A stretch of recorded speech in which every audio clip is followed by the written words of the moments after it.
Hi everybody, this is a bit of research I've been doing over the last few days on learning design because I feel like it's got a real advantage and benefit to both companies, 5M Publishing and Improve International. So I've kind of put this short presentation together and I'll just take you through that, what I've pulled together basically. So what is learning design? So it's a process to improve quality of the student and delegate learning experience that we offer in terms of online programs. It supports teams to define and underpin pedagogical approaches and different types of digital technologies that we use and the multimedia that we pull together to make these online courses and e-learning materials. So it brings us all together like for a team sort of collaboration and to share good practice and ideas that people come up with across the whole organisation. So it's about collecting evidence for what and how learners do to learn, so knowing them not just as people but their learning preferences and how they like to learn basically, and see how we can better meet their needs. It's about the production and presentation and evaluation of all these design process basically. So it's about establishing the tools and instruments that we need to create these units, modules, learning activities. It's a whole process of it. But it's not instructional design, where that's more related to like immediate e-learning and individual learning materials, which is about finding efficient and creative ways of getting that knowledge out there or acquiring knowledge from learners. So it's not instructional design, it's the higher level thinking and design process of it all. So just some benefits. So it enables creativity, flexibility and innovation because we're all coming together, we're all collaborating, we're all discussing, we're all contributing ideas. It's all visible, we can all see it and we're all got like an individual part in it. It enables us to critically think about the pedagogy and the learning experience, which I just mentioned previously. It introduces a consistent structured design and review process. Because at the moment we kind of like create online courses, project management through Asana or Basecamp, but sometimes it can get quite messy.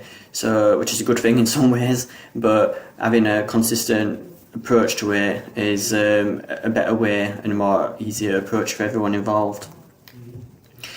It links to curriculum design. So, like I said, it's the high-level process of defining what learning needs to take place. The content of it, the format. So the usual questions is what needs to be learned, what resources are required to support that learning, how will that learning be assessed and verified and everything. So future-proofing, so it's like how far do we want to go with the online provisions that we offer. So 5M Publishing and Improve International, we're a leading provider at distance higher education and aquaculture programs and animal welfare healthcare courses, which obviously know. But as we increase in business students and delegates, the quality of their courses could be at risk, as we need to ensure that we ensure that we meet all of the learner needs. And as it continues to expand, sometimes the quality can be kind of like reduced, so we need to ensure that doesn't happen, and we always stay ahead of the game basically. So we need to innovate alongside market requirements, so like we're doing already, keeping current and competitive. But I think it's important that we need to set trends as well as follow them.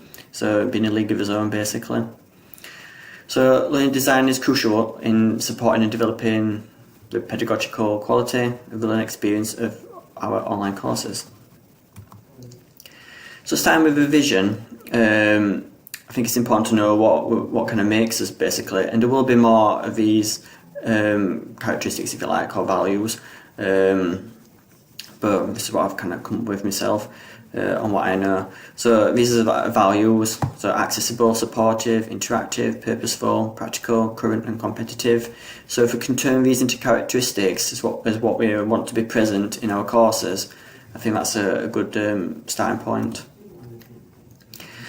So meeting our learner needs. So it allows us to, start off with the graphic on the right hand side. So this helps us to plan what we want to achieve basically. So we've got informal, engagement, formal and broadcasting. So if we can identify what kind of activities and learning material we want to meet for those particular areas, it helps us to gauge, to meet the learning needs basically. So it allows us to be pedagogical neutral in this design process. We can cover all that together.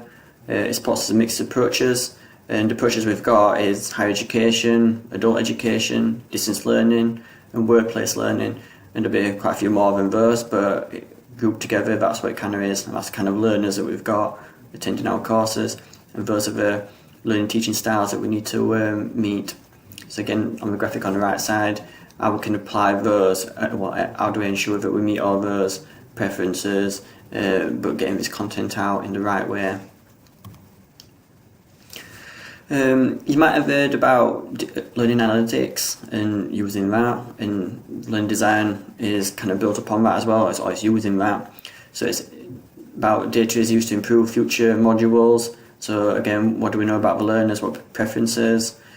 But it's what do we do with this data once we've got it? Well, it's what data and how do we collect it and how do we interpret it?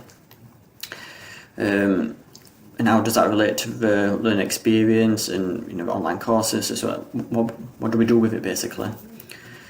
So working closely with the eLearning developers, we can find out, well, we need to identify first what data we want to get from as learners to inform the design process, and then working with eLearning developers we can find tools and methods and systems to acquire this data, and then it's how we interpret it.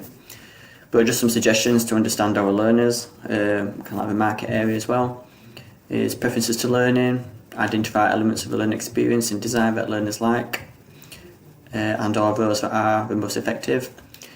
Identify methods which are cheap and effective, when and where they can learn, types of content they find most useful, industry/profession they're working.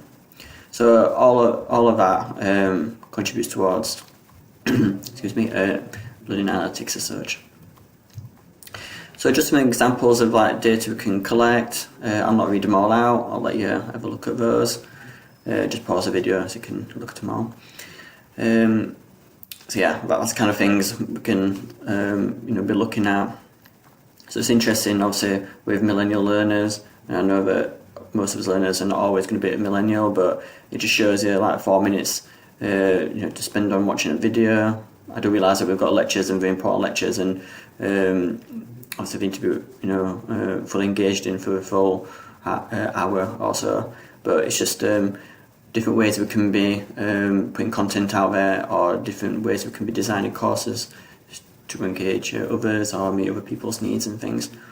So stuff like this is really interesting and useful to know. And same again on this as well. Just some good information there. Personalised learning experience, very important one, and all the others tie into that. So a workable process looks quite detailed, but it's just kind of like what's happening. So we browse existing content, and we adapt it, look for templates we've got already, we review it with people, and then apply that pedagogical element to it, then redesign depending on feedback we've got, then test it, redesign, and then publish and sign off.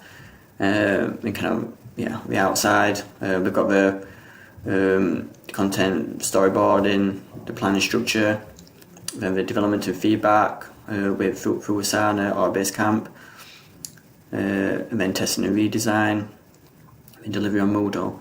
Then obviously in the middle, it's kind of informed by what I just mentioned with the learning analytics, learner feedback, and we're constantly evaluating and reviewing what we do constantly. So that's a graphical look down on the process. That's what it looked like, learning design anyway. So in reality, so if we're using Asana and Basecamp, obviously this enables us to work collaboratively together. The benefits of this would be rapid decision making, Staff have got access and visible material there, project information.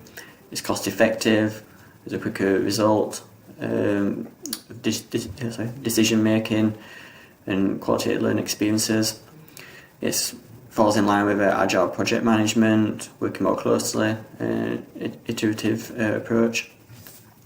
So the pictures represent obviously just what it could look like in Asana if we're using Asana.